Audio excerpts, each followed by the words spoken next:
Hey everyone, Gil here at graymanprepping.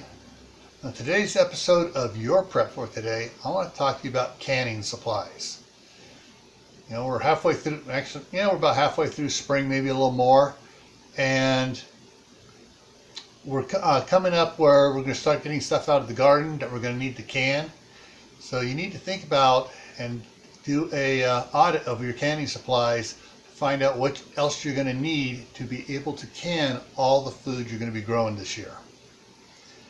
All right, there's some interesting things out there.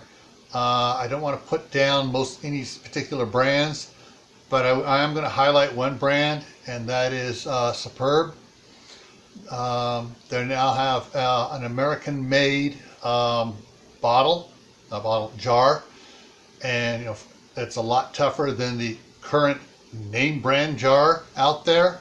They even have this cool little test where they hang both of them by a string, pull them apart, let them go.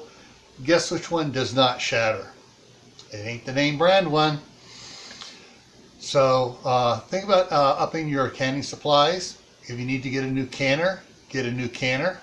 2 canners are better than 1. Also make sure you have plenty of rings that are not rusted, and you got plenty of lids to use to can all the vegetables and stuff and meats and everything else you're going to be growing this year. All right, so stay happy no matter what life throws at you. Stay safe, don't go out and do anything foolish. Keep adding to your preps: water, food, medicine, clothing.